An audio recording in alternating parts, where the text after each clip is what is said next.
Tonight I'm going to the St. Thomas basketball game. So my first chance to get to check out that new arena that all those kind of stuck-up nerds who live around St. Thomas were so mad about. Are they still protesting? Are they still trying to get it stopped? Probably. They actually just in the last 3 seconds, they filed another lawsuit. And now they're mad about the trees. Oh, the trees. Good Lord. Honestly, don't you think, like, would life be better if we just shut down the courts and we said, you know what you have to do? Fist fights. Or maybe like physical challenges, like double dare style physical challenges. The courts have done some okay things, especially around like slavery and such. I don't know that we should just shut down the courts. Big fan of freedom, personally. I'm pro. Are you saying you're not pro freedom? I'm very pro freedom. This is Adrienne Lee. It's time for the Ask Adri segment. I'm pro freedom, but I do think there are certain rich people who have money and time and have weaponized lawsuits to try to stop things they don't like with sort of BS like, oh, well, what about the trees? Where you're like, you people do not care about the trees. You just don't want the bike lane, or you don't want the school to have an arena. I think you should be allowed to go to court. Does it have to go where the trees are? I'm not trying to be pro. Yeah, I'm not on the side of the rich people. Sounds like you are. I love ruining a rich person's view. I know. But, I know. But I like trees too. I like trees, but we have a lot of trees. We're going to be fine. This is my view on birds. Don't you think? Don't we have enough birds? We don't have enough of either of those things. I think we could use more trees, but I'm good on birds. What's your deal with birds? Well, I don't know. Like back when they were building the U.S. Bank Stadium and everybody was freaking out, oh no, the birds are going to crash into the stadium. And they do. And it's terrible, right? Yeah, it's fine. There's not enough birds. Is there? There's like actual documentation. Their populations are in decline, and it's really bad. Think of the kinds of birds that are crashing into U.S. Bank Stadium. Dumb birds. Which are the dumb birds? Let's hear about your bird bigotry now. Well, those are the dumb ones, the ones who are crashing into the stadium. If you can't figure out that's a dang stadium, like, well, rough break for you. It's not even a good looking. Don't you tell it's not a good looking enough don't stadium you tell your for other to be defending it like wow. this. It's not. Don't you tell your other bird friends, like, hey, you won't believe what happened to Vern. Just went pow right into the thing. And then the word spreads and you fix it. That's what I think. I didn't mean to get anti-bird. Here we are, starting off strong, anti-bird, anti-tree, potentially pro-slavery. I feel like that's a leap, but but like as someone who sometimes traffics in like disingenuous commentary, I do appreciate your game. Yes, I'm happy to lean into that. You're welcome. I feel like it's very good. Adrienne Lee is with us, our monthly visit for advice. Ask Adri. You have relationship questions. We've got Thanksgiving. We've got Christmas coming, all the holidays, all the stress. 651-461-9226. If you have a question about anything and you want to ask Adrian. So I want to start. Should we start with the follow-up, actually? Sure. Our friend Jonathan said that he took your advice and he's not going to Thanksgiving. He ripped the Band-Aid right off. Oh. And he wanted us to pass that along to you. Good. I hope he's doing something fun and fulfilling instead. He didn't say that. I'm sure he is. He just, can't confirm or deny. So this is a stressful time of year, right? For many, not for all. I do sometimes think we talk about how stressful the holidays can be. And what about those of us who aren't stressed out? How can I be seen in this moment? You could help your wife with more of the holiday planning and execution, and then you would probably be more stressed because she's probably doing a lot of it. I was coordinating the procurement of a Christmas tree for our place. So that's something. That's a task, a singular one. I've been dealing with some group text issues. I actually have a group text question for you as well. Ooh, I'd love to hear it. Are you cooking anything? We're going to my mother's house in she does Chicago. Everything? Yeah. Okay. We've had them here, and it's really nice. I actually am. I mean, look, man helpful is probably like 30% helpful. You know what I mean?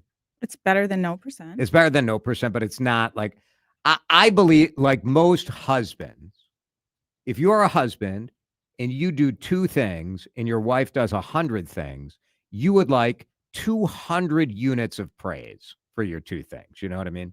That's Yeah. pretty common. Yeah, that's fair. I do think the person who's most invested in the holiday should do most of the work. Oh, I think that's fair. Because I think it's fair that if you're like really intense and really type A and you want all the things to be perfect and particular, then you have to Then you got to do it. You got to take some ownership for that. So the conversation, and today I was listening to WCCO morning news right here on 830, and they had some psychologists talking about like how you deal with the debates, the politics.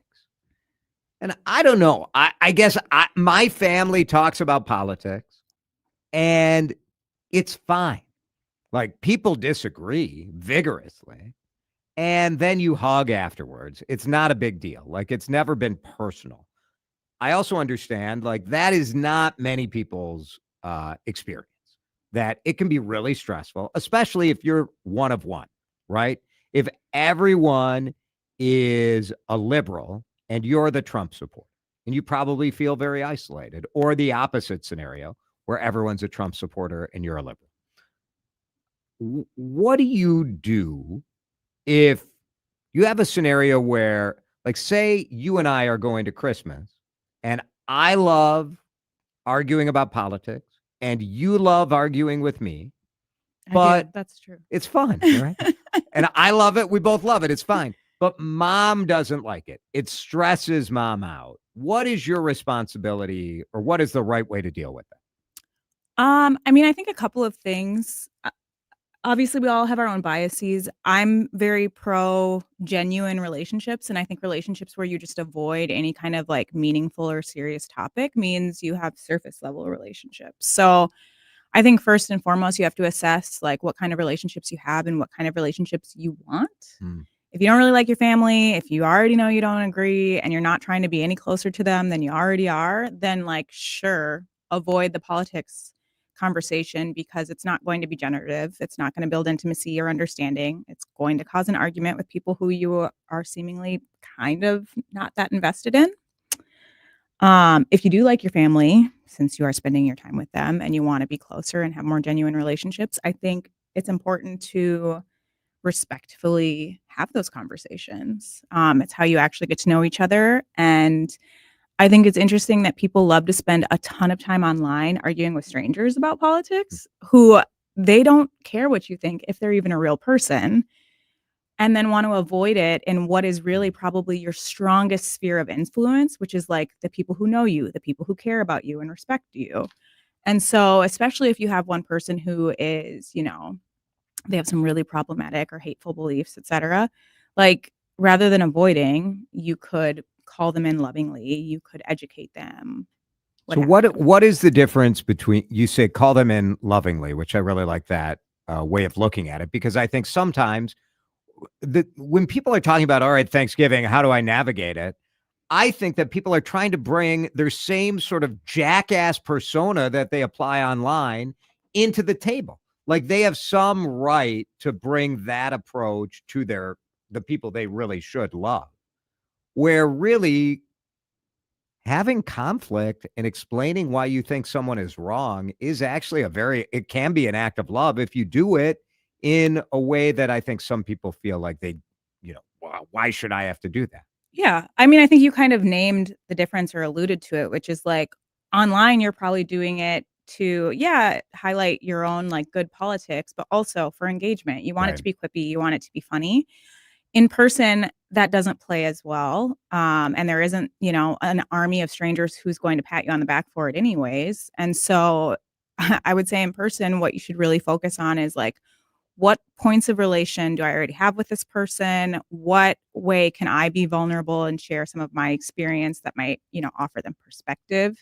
I know you mentioned the example of like, maybe there's like a bunch of liberals and there's a Trump supporter, but I've had, especially like, in my past married life, been like the only Black person, the only person of color, like race, class, all of these things are also, political.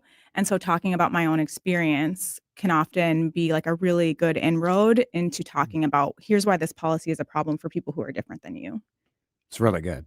Yeah, I think I really rebel against this sort of modern idea that like, well, just avoid it. Don't talk about these things. It's like, well, What is that? Like, why? Why can't we figure out a better way to talk about it instead of just avoiding it? I don't like the avoid. It seems lazy to me. It does, and again, those are really surface fake relationships. Yeah. Then. And it Maybe implies you like want that, but like, I mean, some people. I had enough of that. I think all the people I have to be nice to in this world. Today is National Kindness Day, by the way. So thank you for coming in. Yeah, I'm gonna be extra nice. It's World Kindness Day. It's not beyond the nation. Oh, It's the world. typical kind of American World. trying to focus just on us. What do you expect from me? Ask Adrienne Lee. 2 things when we come back: group text, pro or con, and baby crazy. I was actually having this conversation with a friend of mine at lunch today. So, who is more baby crazy, women or men? Not in their 20s. We're talking about 30s, 40s, 50s. Drive time. Back in a minute on CCO. You're listening to Drive Time with DeRusha on News Talk 830 WCCO. Terrine Dermatology is ready to see you. They want to see you soon. It's Jason here from my friends at Terrine Dermatology. I was just there 2 days ago for a full body skin checkup. Dr. Mohiba Terrine is the absolute best. The absolute best. She is my friend. She will take care of you. The growth of the Terrine team is so impressive. To me, it says, one, there are all of these medical assistants, PAs, dermatologists who want to come work for Dr. Mohiba Terrine and her amazing operation. 2, it says we don't have enough dermatologists in our area. In Lakeville, for example, before Terrine Dermatology just opened, people were waiting up to 6 months to get an appointment. Right now in Lakeville, there's a new Terrine Dermatology. So make an appointment. Get in there. They will see you within 3 weeks. And that's the Terrine promise at every one of their clinics: Hudson, Eagan, Lakeville, Maplewood, Faribault. I got a Roseville. All of them will get you in within 3 weeks. It's a CCO Radio promise. They've got you covered. You can request the appointment online. One spot, all of those locations. TAREEN dermatology.com. Hi, this is Adam Saba, 3rd generation at Dodge of Burnsville. As a business owner, you need commercial vehicles with the power you need, room for your gear, and service you can count on. Let me introduce you to Business Link at Dodge of Burnsville. We offer a full line of Ram trucks from half tons to 5500s and a full line of Ram commercial vans. And we'll come to you on the job. Nobody sells more commercial Ram trucks than Dodge of Burnsville. That's why we are the King of Ram, just off Cliff Road and 35W or kingofram.com. When it comes to affordable term life insurance, everyone's whistling the Big Lou tune. If you're over 50, maybe a bit porky, or have type 2 diabetes, $1 million of term insurance may only cost about $200 a month. Even if you're not in perfect health, call Big Lou, because he specializes in finding big chunks of affordable term life insurance for just about everyone. Don't let diabetes or other health glitches keep you from owning $500,000 to $1 million or more of term life insurance. For affordable term life insurance, call Big Lou. Don't hesitate. Call 800-700-6898, 800-700-6898, or visit biglou.com. Call Big Lou, don't hesitate, 800-700-6898. Call Big Lou, don't hesitate, 800-700-6898. Visit biglou.com. Attention all dog owners. If you have ever listened to the radio or TV for any length of time, you've probably heard of America's #1 dog supplement, Rough Greens. Greetings, naturopathic Dr. Dennis Black, Amazon best-selling author and founder of Rough Greens here. And if your dog suffers from bad breath, itchy skin, licking paws, joint pain, or low energy, the truth is their food is probably to blame. You see, all commercial dog food is dead food. That's why I created Rough Greens. One daily scoop gives your pup the live vitamins, omega oils, probiotics, and enzymes that will bring their food back to life. Don't believe me? Let your dog try it before you buy it. I'll send you a free Jumpstart trial bag, risk-free. You just cover the shipping. Go to roughgreens.com. That's RUFFgreens.com. Use discount code NEWS. Don't wait. Give your dog the gift of vibrant health. Order now. It'll be at your house in a few days. Go to roughgreens.com. That's RUFFgreens.com. Discount code NEWS for your free Jumpstart trial bag today. Rough Green. We make any dog food better. You're listening to Drive Time with DeRusha. Video streaming live on YouTube and always, and I mean always, on your radio at News Talk 830 WCCO.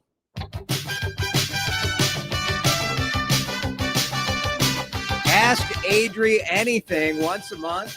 Adrienne Lee comes in and shares her wisdom with us. You can get her wisdom anytime, anywhere at her Substack, askadrianything.com.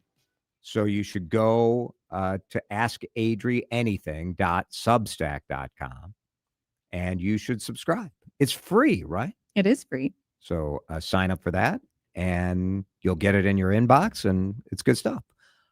Group text. Dan and I had a conversation the other day about group text. He is not a fan.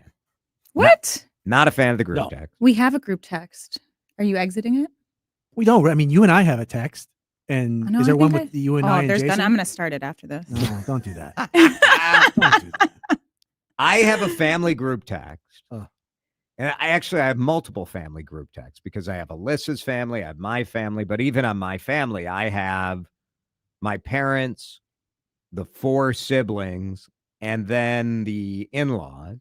But then I have a separate one with the 4 siblings, With the people you like the most, right? no parents. And I have a separate one with, but sometimes you want to talk about the parents without the parents in the group chat.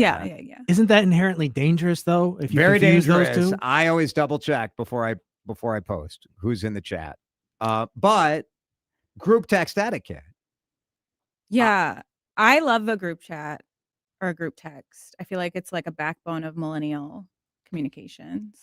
Dan doesn't like getting 17 notifications from like some nonsense back and forth. Yeah, somebody says something and then everybody's But you got to can mute click in it. and I do, if as quickly as humanly possible.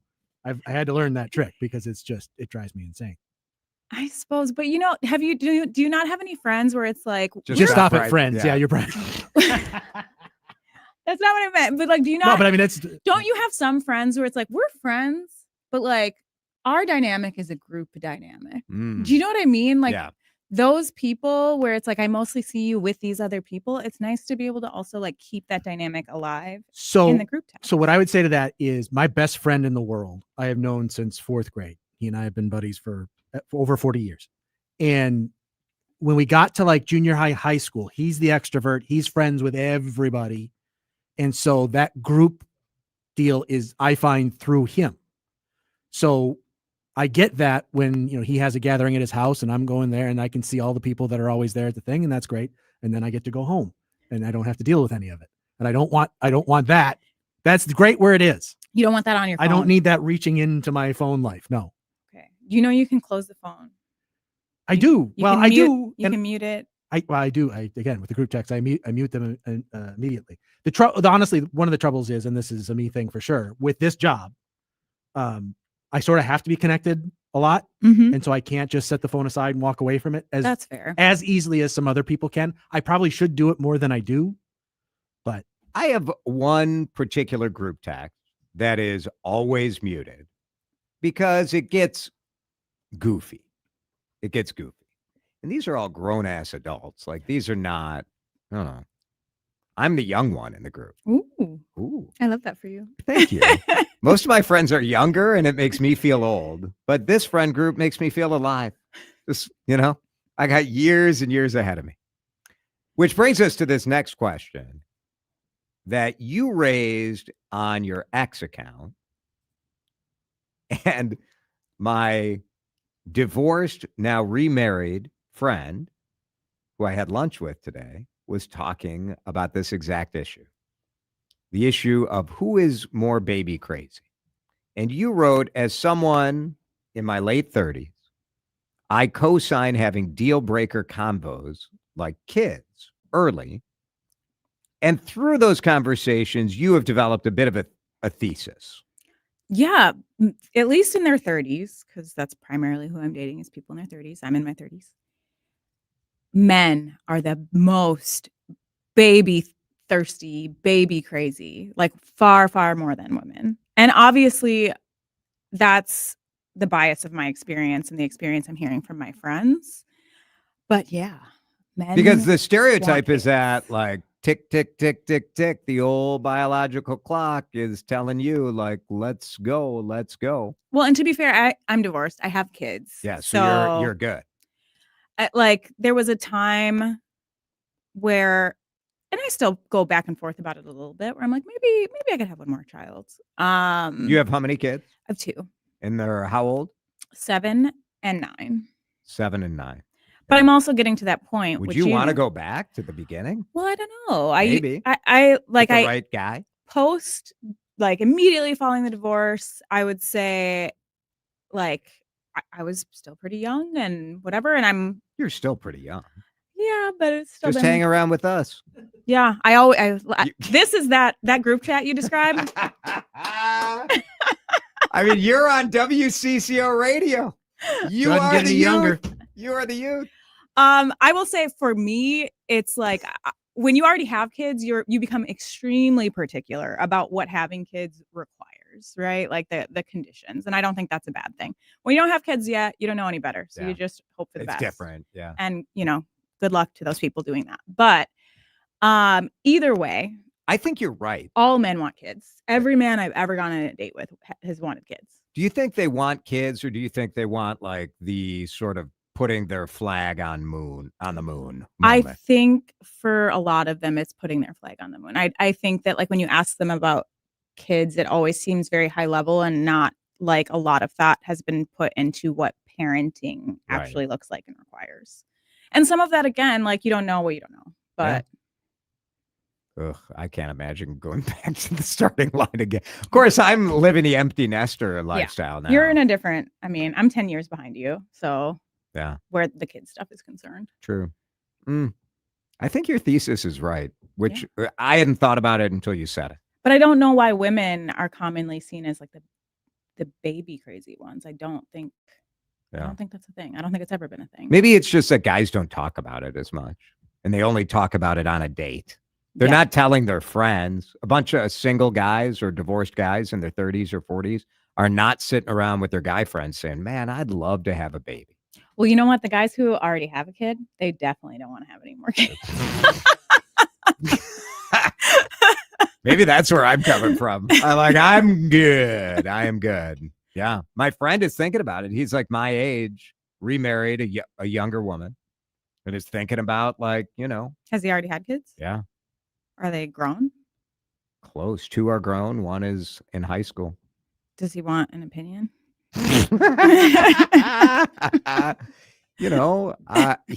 We were just doing the math together.